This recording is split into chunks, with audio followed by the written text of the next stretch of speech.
Assalamualaikum warahmatullahi wabarakatuh. Perkenalkan, nama saya Lisa Luciana, NIM E1E0181082 dari kelas C, dari kelas 7C reguler pagi. Pada kesempatan kali ini saya akan mempresentasikan judul proposal skripsi saya, yaitu efektivitas metode outdoor study dalam pembelajaran ilmu pengetahuan alam siswa kelas 4 SDN 27 Ampenan. Pada kesempatan kali ini juga saya akan membahas 3 pembahasan. Yang pertama pendahuluan, yang kedua tinjauan pustaka, dan yang ketiga yaitu metode penelitian.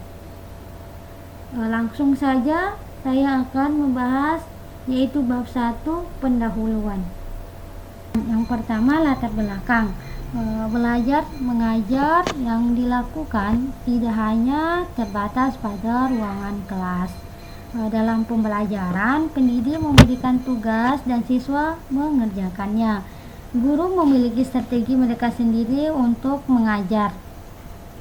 Pembelajaran outdoor study akan membuat metode belajar mengajar menjadi lebih efektif. Efektivitas pembelajaran akan terwujud apabila tercapainya sasaran yang ditetapkan sesuai dengan mode pembelajaran yang terlihat. Belajar di luar kelas atau outdoor study akan sangat efektif, khususnya untuk anak-anak sekolah dasar.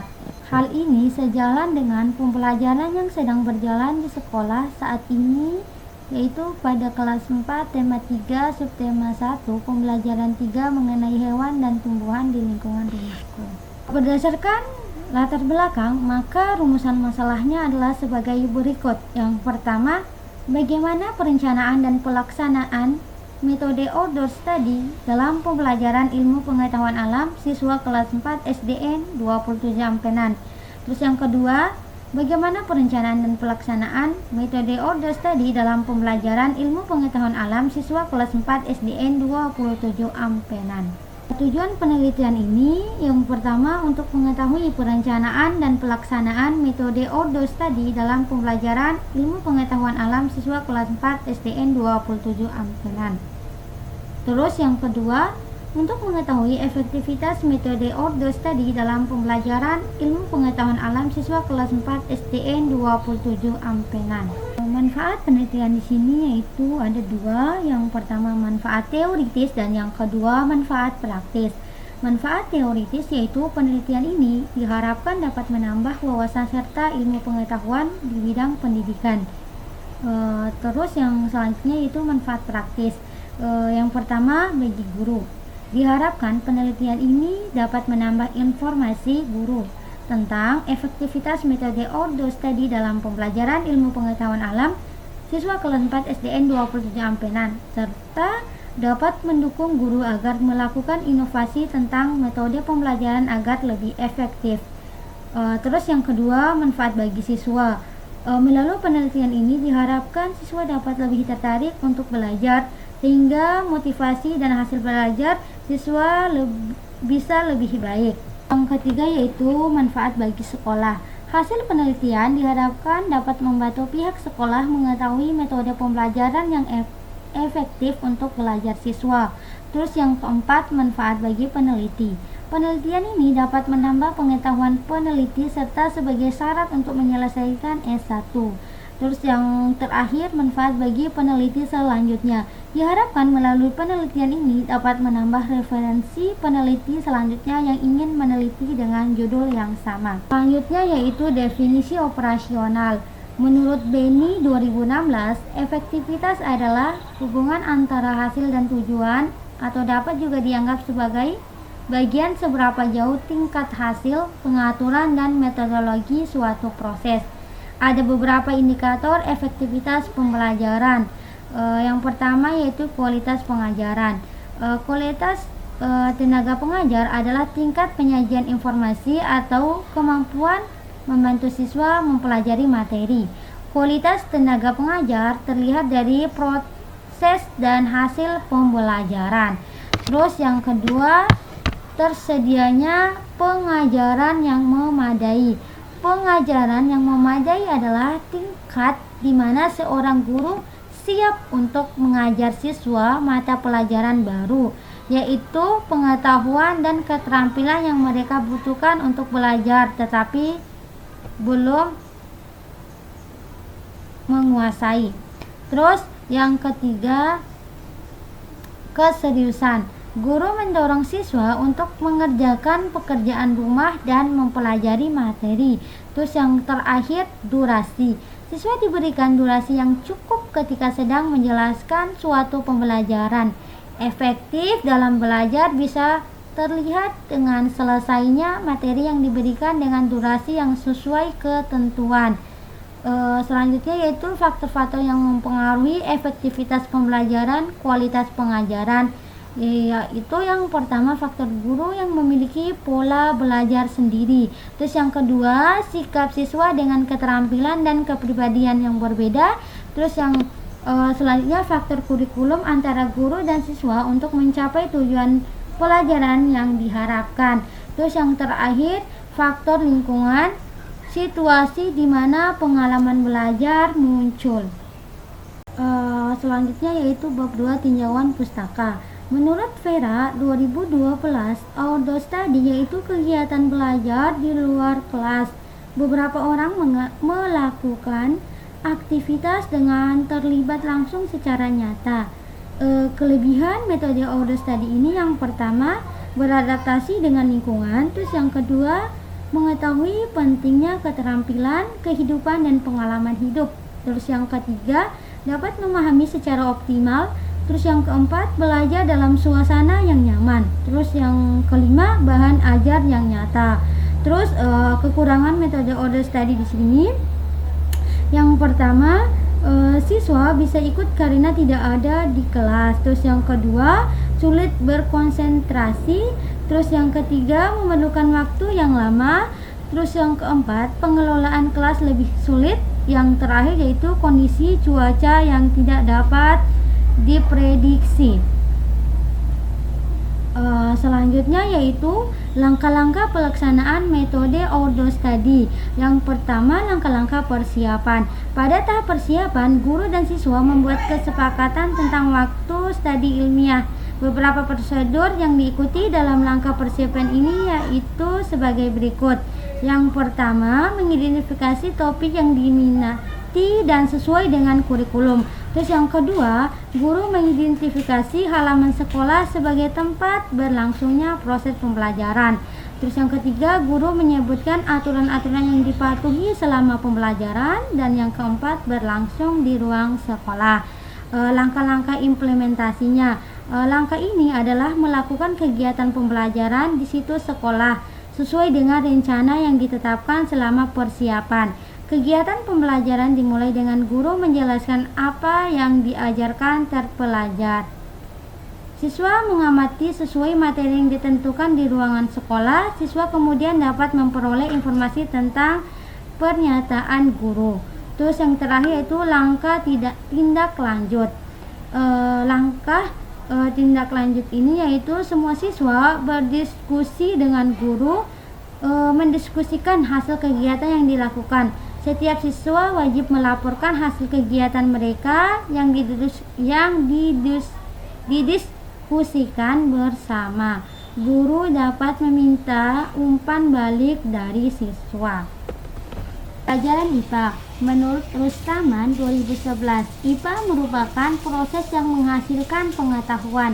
Hal itu tergantung pada pengamatan yang cermat terhadap fenomena dan teori untuk menggunakan hasil pengamatan ini.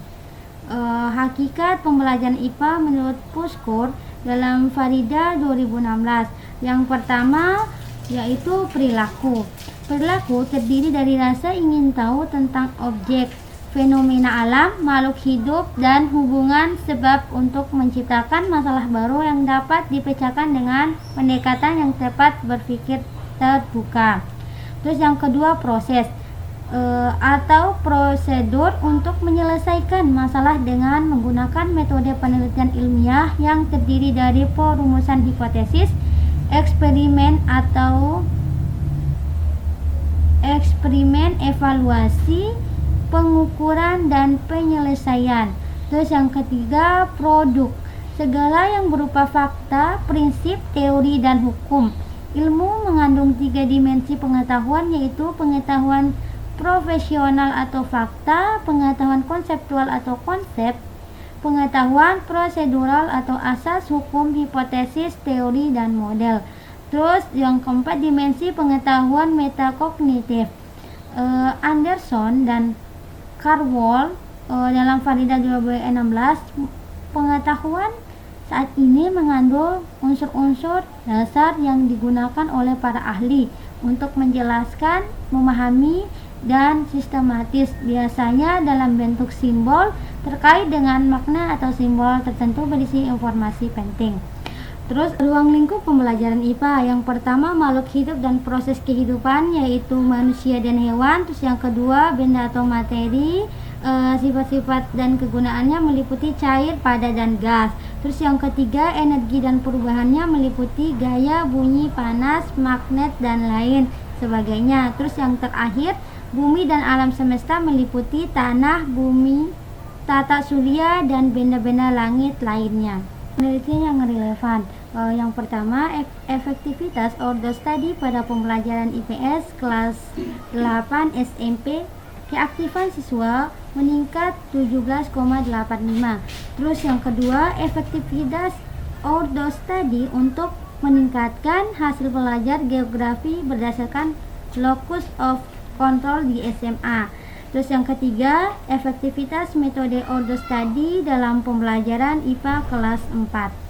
Yang keempat, yaitu efektivitas metode outdoor learning dalam meningkatkan hasil belajar peserta didik pada pelajaran IPA kelas 5.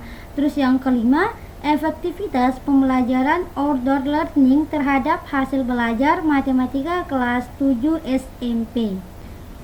Kerangka berpikir. Nah, di sini yaitu metode konvensional. Yang pertama itu siswa kurang tertarik, yang kedua siswa pasif, dan yang ketiga fokus pada menghafalkan. Terus yang keempat fokus pada penjelasan guru. Sehingga peneliti ini menggunakan metode ordo study, yang dimana menurut Vera 2012 yang pertama yaitu beradaptasi dengan lingkungan, alam, serta kehidupan masyarakat. Terus yang kedua, mengetahui pentingnya keterampilan, kehidupan, dan pengalaman hidup di lingkungan alam. Terus yang ketiga, memahami pelajaran secara optimal. Yang keempat, siswa nyaman dalam belajar. Terus yang kelima, bahan ajar yang digunakan terlihat nyata. Sehingga setelah menggunakan metode ordo study ini, pembelajarannya lebih efektif.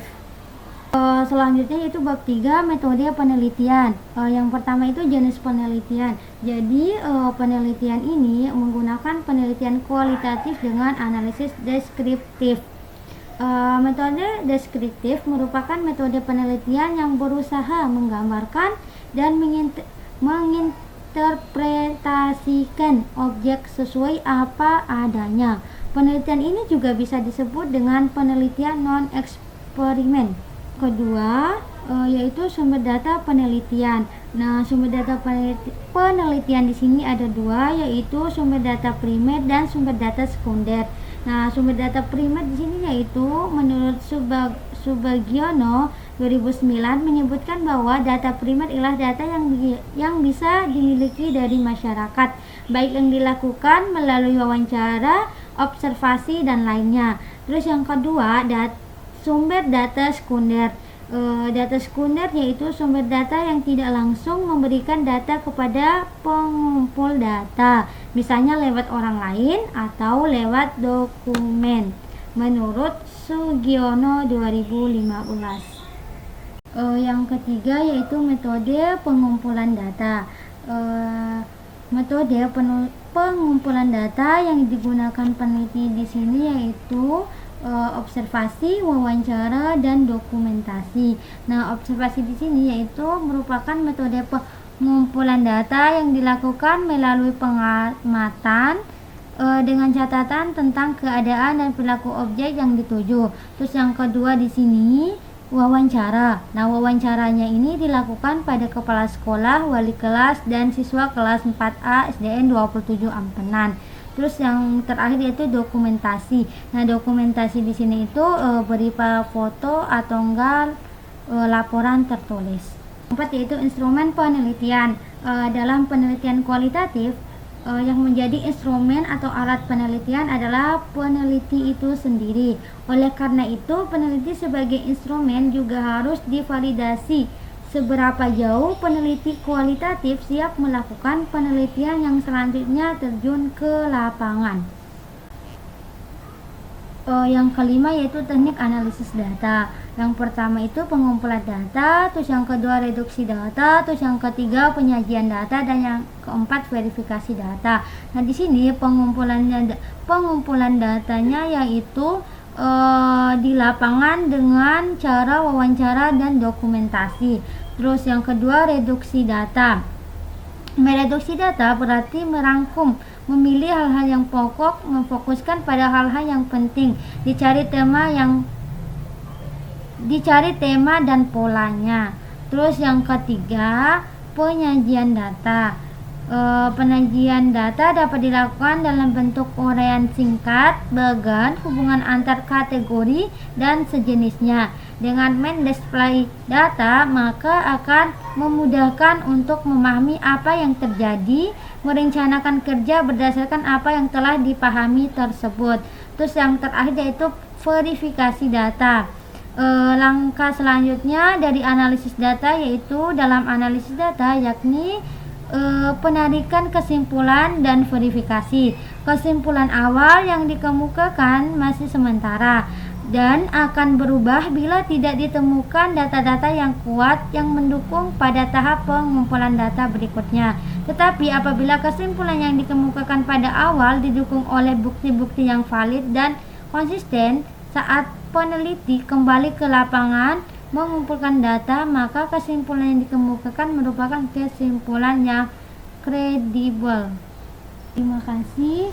Sekian presentasi dari saya. Mohon maaf bila ada kekurangan dan salah-salah kata. Wassalamualaikum warahmatullahi wabarakatuh.